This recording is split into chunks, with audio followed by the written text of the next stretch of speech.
Hi everyone, welcome back to my channel. My name is Rachel and I've been a quilter for 20 years. And on this channel, I really want to give you the confidence to quilt your own quilts at home on your domestic machine. So today we are quilting this beautiful star quilt. This is a 9-patch star quilt, and if you love this quilt, there'll be a link below with the pattern that you can get. How is your quilt going? So some of you are making this quilt alongside me, and I'd love to hear how you're going. Mine I've done with rainbow colours. I'm really loving it. It's for my niece. I've got the red, orange, yellow, green, blue, indigo and violet. So today I'm going to show you how I'm quilting this with a domestic machine at home myself. You just need a walk-in foot. I'm going to show you the stitch I've chosen. It's a zigzag. My bobbin thread I started this last night when I was watching a movie. The bobbin thread had run out in one row, so I'm going to show you what I do there. What do you do with your threads?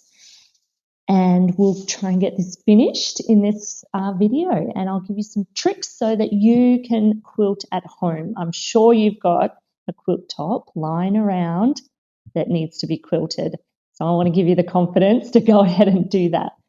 So the first step is obviously you need to sandwich your 3 layers together. This is called basting. So we've got our quilt top. I have a cotton batting in between, and the back is this beautiful cotton flannelette. I've chosen this bright orange color because my niece's favorite color is red, and that's as close as I could get. So if you missed that step, you can go and watch my previous video. I'll link that below. I use the tabletop method, so I've basted it here on this table with safety pins. I don't use a basting spray because this method works for me. For the Aussies out there, go Lions. If you know, you know. I'm a big Brisbane Lions fan, so they got up and won the grand final. The quilting stitch I'm using for this quilt is really beautiful. Can you see that? It is a zigzag, but it has 3 stitches to each zig and zag, and I'm running that stitch in straight lines from one side to the other. Okay, and then spacing them apart. What's that? About 3 fingers apart, spaced from each other. So let's have a look at the machine settings. I have a Janome Memorycraft 6600. So I have chosen this stitch here. So mode 2, it's number 9 on my machine. So I have the width set at 6 and the depth set at 2.5. All right, I do have the presser foot down 2.5 there, and my dial is set at 4 there. All right, so basically I just mucked around till I got what I wanted. So first I had some goes here. It also has other stitches on here from other projects. So I tried a few times until I got what I wanted, which was this one. Okay, and I checked the front and back because it's very important. I've got white cotton thread on the top, but on the bottom, of course, I have this beautiful, let me flip my quilt, sorry guys. Okay, I have the orange thread on the bottom. So really important to get your stitching pressures right. I don't want any orange coming through to the top, and I don't want any white thread coming through to the bottom. So it does need to be played around with the settings until you're happy. I also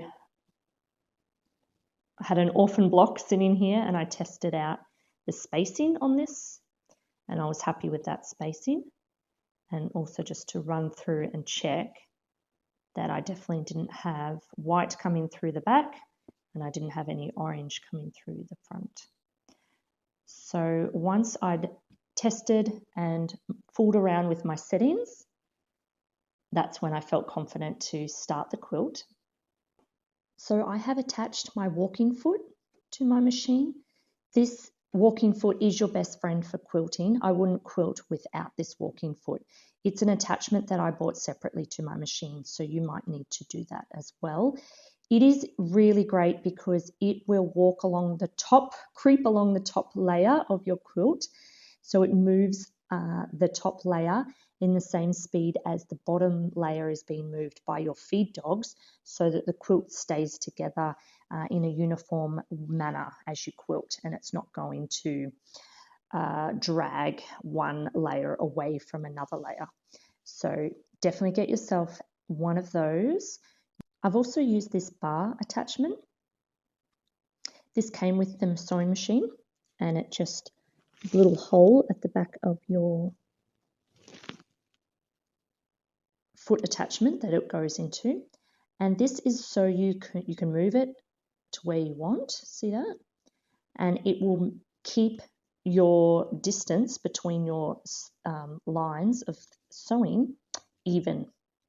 Okay, so once I had it in a place that I liked it, I actually drew the spacings on a piece of paper, and then each row, because it does move in and out, each row that I start, I just double check that it's still in the right position. So I lined up my lines so that the line goes right through the center of my walking foot, and then I line this one up with my second line there. Okay, so I just check that that's in the right position every line that I do, so that's a handy little tip for you. I will stitch one row with you to show you how I maneuver the quilt through the machine, and then we'll get to this this row that had run out. So I started in the center and I roll the rest up. Okay, as you get towards the end, it'll be less fabric as you go. People ask me, do I change direction a lot? Because I'm really confident with this walking foot that 3 layers stay together, and this is actually going beautifully, I haven't changed direction. I've gone from the center and I'm moving out. I will flip it to do the other side so that I have less bulk underneath the machine, but I'm not swapping each row because it's really not shifting at all anyway, so you don't need to for this particular stitch. So this will cover my microphone. Let's move that up there. Might be too close to my mouth. Because you want to be quilting on a large table. You want as large a table as you have. You need the weight of the quilt to be up and not falling off and dragging onto the floor, because that will pull your machine. The machine is doing the work. I'm not pushing and pulling. It will guide through, but if there's gravity involved, that will wreck that. So I'm trying to keep the quilt all up. So that's why I keep this chair over here to hold the quilt there. I've got the table over there to hold, and I've got a lot of table over there holding as well. So if you don't have a large table, maybe put a couple of small tables together would be good. And I also put this roll, I mean, it's not so big anymore, but I put it up on my shoulder. I'll try not to mess with my microphone. I put that up there like that. Okay, and it also sits in my lap, and basically you want to try and keep it all elevated. So I need to go back up to the beginning. So I'm starting off the side of my quilt, lining up my bar with the right hand side of my zigzag, checking that the bar is in the right position. Yes, it is. Drop my walking foot, lower my needle in to anchor. Okay, as I quilt, I'm using my hands, my palms, to make sure that what I'm about to quilt is nice and flat. I can hold this just with my hand here. Pedal under my foot, go. Okay, and now I'm not really watching this. I'm watching this, making sure that's in alignment.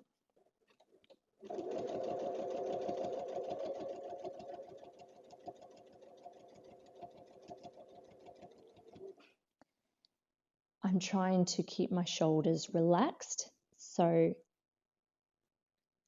this is a stress-free quilting. So the machine is doing the work. It's not free motion. You don't need to be stressed, so you can lower your shoulders. You won't get a sore neck or back with stress, which is how I used to feel when I was doing machine quilting. All right, make sure you've got your breathing. Make sure you're breathing and relaxed. Like it sounds silly when you say it out loud, but I know, quilting is stressful and sometimes you end up like this. No, you don't want to do that. Relax. You don't want to get a sore back.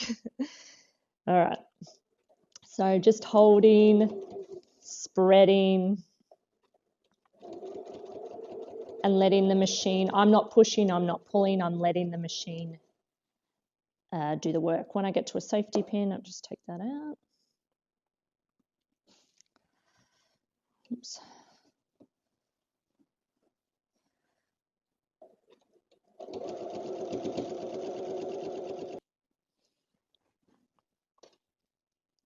Maneuver. Always maneuvering, no rush, holding, smoothing, shoulders down. I have to remind myself all the time, shoulders down. I'm loving this quilt so much. It's really gorgeous. Especially these blue stars. They're my favorite, blue and white. Can't go past blue and white.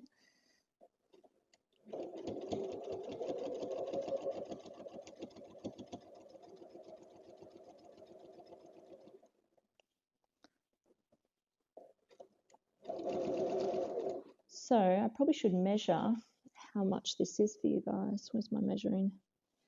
It is just under 2 inches, 1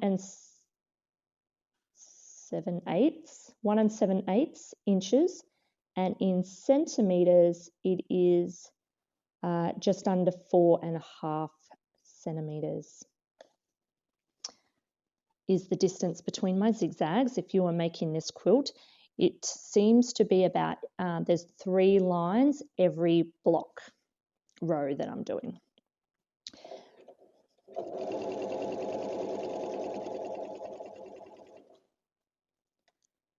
Oh, now I've done so many rows, but obviously the first few that you do, you want to be checking as you like go.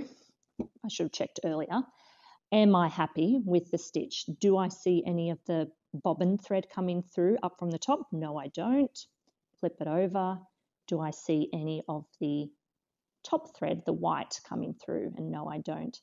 And so I'm happy with that stitch, but just keeping an eye on that as you sew.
When I get to the end, I've got a snip button, but you can just pull up your needle and pull it out and cut the threads. I just switch, pull it out. So beautiful stitch, gorgeous. Let's pull this out for a second.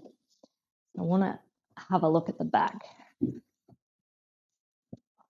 I don't know if that will come up in the camera, but there is no tucks, no gathers. Really happy. This is the first time I've used Flannelette on the back of the quilt, and I think my 4-year-old is going to love it. So thank you for your suggestions, everyone that suggested Flannelette as an alternate quilt back fabric. So soft, I can't stop touching it.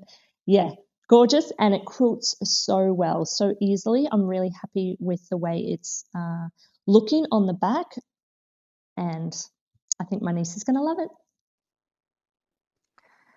Okay, let's sort out this situation where the bobbin thread ran out before I got to the end of the line. So what do I do there? I have in the past for other quilts pulled up both threads to the top and tied them in a knot. Okay, I can't do that with this quilt because the top thread is white and the bottom thread, you can see it coming through, is orange. Okay, so I need to bury each of these threads. I pulled out enough, it stopped here, and I kept pulling it back because I needed to have, the top one was okay. I needed to have enough bobbin thread. This might be hard to show you. I needed to have enough bobbin thread to, see that? Oh yeah, that much. To thread back. Now some was popping through the front, so I need to give it another pull. Oh, now the white's coming through. All right, get rid of the white. Get rid of the white, pull the white one. This might be hard to see on the camera. I'll do my best to talk you through it. Picking up my needle, threading my needle with the bobbin thread. Oh, this is where I should be wearing my glasses, you guys. I keep forgetting. All right. Oh yeah, I should be wearing them while I quilt, shouldn't I? So I have the needle on the bobbin thread. And try not to pull too hard because I don't want the white thread to come through because it's all attached. I'm just going to pop my needle in the same hole, go across the quilt, maybe an inch, as long as my needle, but I haven't gone through the front, obviously, because that will leave a big orange line on my front and my white. So I've just gone through the center, through the batting, and pull it out the other end. Okay, and then snip it as close to the fabric as you can. I'll show you that on the front. It might be easier to see on the front now. It was zigging, zigging, zigging, zigging. Stop here. Thread my, there's a lot here. I could trim that, but let's just thread the whole lot. Where's my hole? Thread the needle.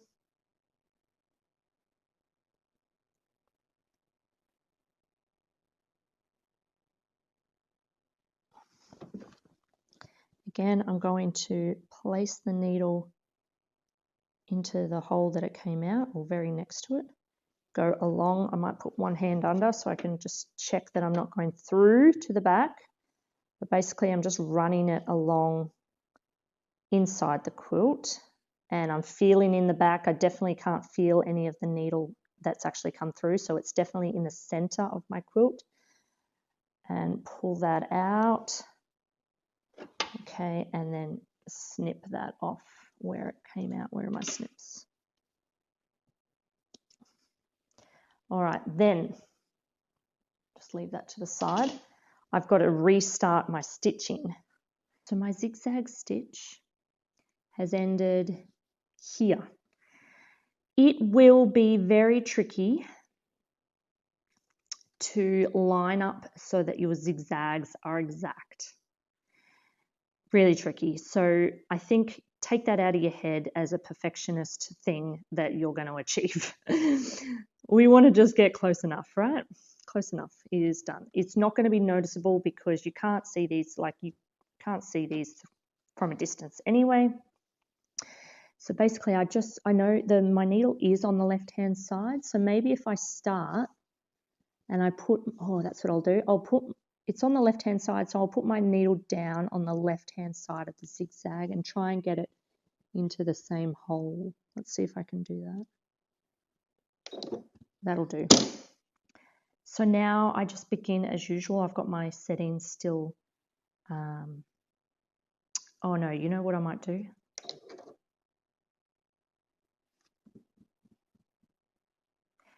You guys, you know what I need to do? I need to make sure there's enough tail to bury those threads. So I do need to, because I'm going to have to pull out. Hang on, start again. I'm going to have to pull out enough bobbin thread to be able to bury, and I make sure I have enough of the top thread as well. So I pull my bobbin and my top thread out a few inches, enough just to thread a needle and thread that in. Okay, so now I'm happy that I have enough there. Let's go back. The needle is on the left hand side, so I'm going to pop my needle down. Got to find the line again. Here it is on the left hand side, and drop the needle and hope it goes somewhere close to where the stitch line is. Check my bar, still good. Okay, then I'm going to get stitching.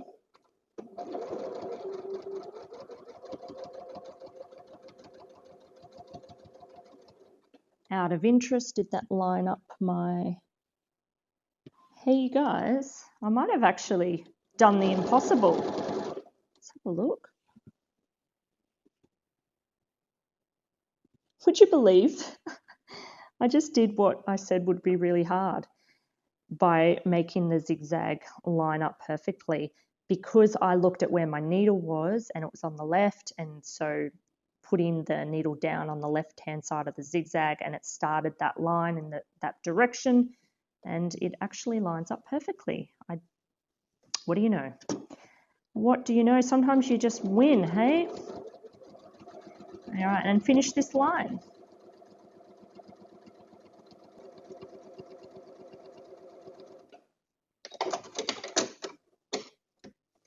Okay, and then go back to where I started. We're just going to do the same thing. Here's my thread coming out. Grab my needle, thread it up and bury those threads, and do the same on the back. So thread my needle, that's the hard part.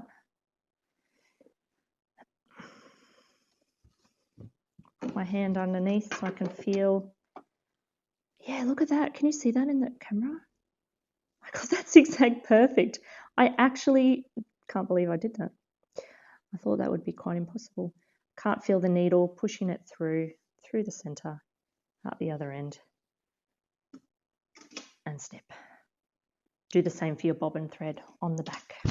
I'm going to spend the rest of the day getting this finished, getting this all quilted, pop on a movie, maybe a podcast or an audiobook, and enjoy the process. I'm really loving it so far. I really hope that you got some tips and tricks, and that maybe you feel confident that you could give this a go yourself, and you don't need to send your quilt out to be quilted by a professional on a long arm machine. You can do it with your domestic machine.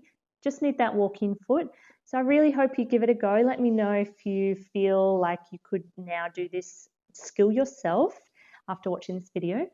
Do stay to the end, because I will have shots of the quilt all finished without the binding. We'll do the binding next video.